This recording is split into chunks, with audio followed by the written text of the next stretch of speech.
Mana? Tapi ingat ya bunda-bunda, kalau misalnya anak-anak diajak main ke laut, pakein wetsuit boleh, atau pakein baju-baju renang yang tebel. Ini kan wetsuit ya, dia punya kayak berapa senti lebih tebal dan jadi hangat gitu di dalam perutnya, di dalam perut, di dalam badannya ini dia lebih hangat gitu. Jadi wetsuit udah cukup untuk menghangatkan dia kok. Dan kenapa nggak pakai pelampung lagi, diambil pelampungnya? Papa. Ini juga diawasi dengan ketat ya. Ayo. Apa? Mana? Apa? Dia suka banget lihat hewan-hewan. Iya, kucing. Ini kenapa cetek banget ya? Tapi seru sih, tetap diawasi terus anak-anaknya bunda-bunda. Nanti kita kasih fotonya di feed aku, ada hasil fotonya. Iya oke. Nyongkit lagi, nyongkit terus. Mungkin kalau di feed kelihatannya emang dalam banget ya, cuma segitu doang. Mana kemana? Mana? Dia seneng banget tuh. Dia kayak apa ya? Dia pengen eksplor gitu dan dia kepo. Tap. Ayo mau kemana? Papa, Mona di sini. Papa di situ. Papa lihat Mona ya. Mona lihat apa? Ngapain? Nggak apa-apa, itu kan bagian dari untuk peduli mereka dan perhatian. Jadi kita makasih aja sama semua teman-teman yang sudah mendoakan dan yang juga udah memberikan komentar. Iya dong, karena kan ibunya kan hobinya apa, anaknya ngikut. Kalau misalnya ibunya masak, anaknya diajarin masak. Ibunya apa, anaknya diajarin apa gitu. Seperti orang-orang pada umumnya aja. Alhamdulillah liburannya lancar. Ini hasil liburan ya, Teni. Patang pulang sebelum belang. Maikun, laut. Oh semuanya berkesan, bawah lautnya berkesan. Paling berkesan tuh Laut Karimun Jawa.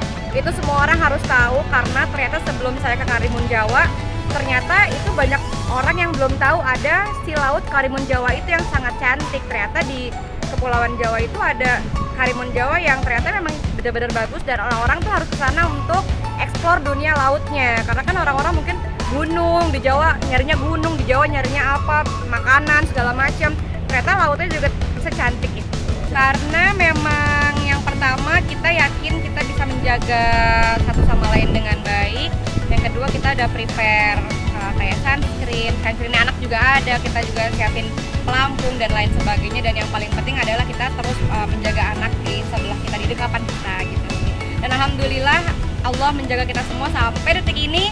Semuanya dibawa berenang, dibawa ke laut, dibawa ke apa tuh alhamdulillah banget, belum ada tanda-tanda jatuh sakit atau tanda-tanda apa. Karena memang setelah tanya-tanya ke orang-orang sekitar juga anak tuh semakin diperkenalkan tuh malah dia makin kuat imunnya, katanya sih gitu. Jadi memang kita membiasakan diri. Atau juga waktu kemarin kita ke Bajo, kemarin kita ke Karimun Jawa, kemarin kita ke Bali, banyak juga anak-anak seusia Mona yang melakukan hal yang sama. Rutinitas. Jadi emang dari masih gadis, setelah nikah, hamil, punya anak sampai sekarang alhamdulillah ketemu suami juga hobinya sama. Jadi alhamdulillah punya anak juga yang bisa kerja sama dengan air, dengan laut. Jadi sampai sekarang masih, karena cita-cita saya tuh pengen banget keliling Indonesia, laut Indonesia, karena memang tingkat penasaran sama laut Indonesia tuh udah beribu-ribu %. Jadi pengen banget nyelam ke semua laut Indonesia. Dia juga alhamdulillah sangat welcome dengan air, malah juga kecipak-kecipuk gitu.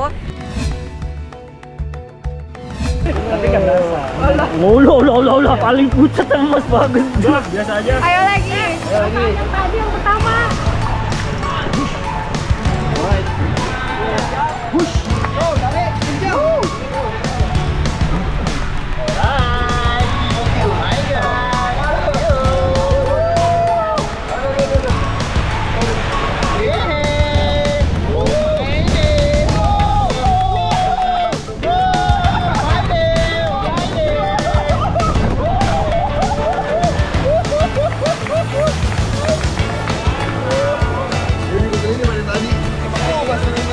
Nantinya.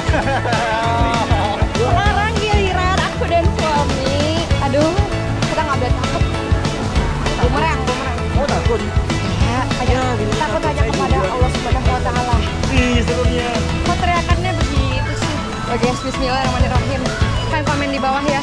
Ingat, kita main apa lagi? Pokoknya nanti Moana kalau udah gedean sekitar umur 4 tahun 5 tahun, stay sama video ini, mereka main ini. Mereka dia main ini. Sama ibunya sama bapaknya. Excuse me. Bener. Hah? Ada apa dari? I can't understand. Oh, emang itu kan dari followers juga yang minta, jadi kita tuh buka challenge gitu untuk followers. Siapa yang challenge-nya aku ikutin, aku transfer uang THR, uang jajan gitu. Nah jadi kemarin tuh banyak banget yang ngasih challenge lucu gitu. Dia dari usia beberapa bulan kan udah diajarin berenang juga, jadi ternyata memang ilmunya kepake. Bahkan terakhir waktu kita liburan di Bali, dia bisa manjat sendiri di kolamnya, dia bisa survive sendiri sama dirinya di kolam, dia bisa menyelamatkan dirinya sendiri. Itu buat aku udah informasi yang keajaiban yang luar biasa bagi anak 9 bulan itu. Saat mengajari anak ada komentar negatif gimana nih? Iya, kalau misalnya tentang Moana tentang sosial media, karena emang saya berdua selaku orang tuanya memang nggak ngajarin Moana main sosial media, main Instagram. Jadi Moana kita nggak kasih Instagram sendiri. Kita sih berharapnya sampai dia besar dia juga nggak punya Instagram sendiri. Jadi memang kita juga nggak ngasih handphone sampai sekarang. Jadi pun kalau dia mau nontonnya ke TV. Dan itu juga pantauan kita berdua. Jadi memang kita nggak langsung kasih sosial media gitu sih. Kita berterima kasih sama yang menasehati, bentuk rasa sayang dari teman-teman dan wujud kepedulian. Jadi mohon doanya semoga kita semua selalu dilindungi oleh Allah Subhanahu wa Ta'ala. Terima kasih, sampai jumpa di Tudak Siternya Mona. Dadah, Assalamualaikum. Kapan sih? Akhir bulan. Nanti diinfoin. Punya temen anak gaib gimana mungkin kayak Kis? Kita doang, semoga enggak ya. Biasanya ketawa ya, makanya kita jadi bingung. Ya banyak-banyak berdoa aja. Semoga enggak ya. Semoga enggak ada lagi, udah gitu aja. Begini, yang pertama ular itu adalah binatang melata yang berbahaya. Jadi secara teknis ia adalah binatang. Dan keberadaan ular terkadang seringkali juga digunakan oleh orang-orang tertentu untuk tujuan tertentu. Baik dengan tujuan fisik nyata, dengan tujuan kurang baik, atau juga dengan tujuan dalam dunia spiritual. Ada beberapa pencinta ular yang ularnya lepas juga bisa saja. Tetapi kembali lagi bahwa ular biasanya berjalan dengan sebuah misi. Jadi dia tidak berjalan dengan begitu saja, apalagi kalau masuk ke rumah orang. Jadi kalau kita cerita tentang dunia spiritual, dalam dunia spiritual ular adalah satu simbol dalam dunia kegelapan.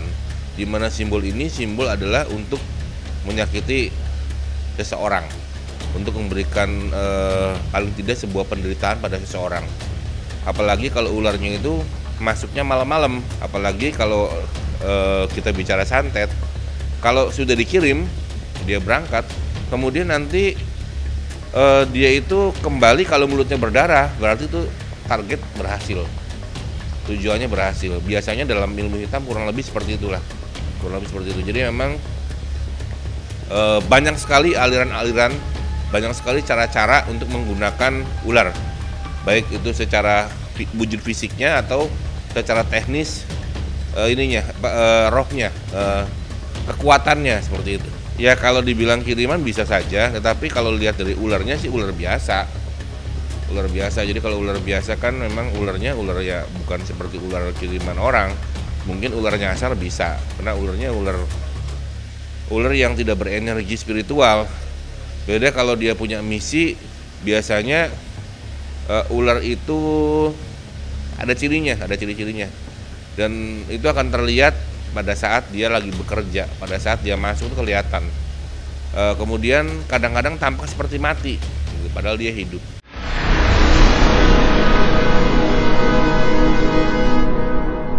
Jadi jangan lupa untuk subscribe Cumi Cumi. Ditekan ya tombol lonceng merahnya.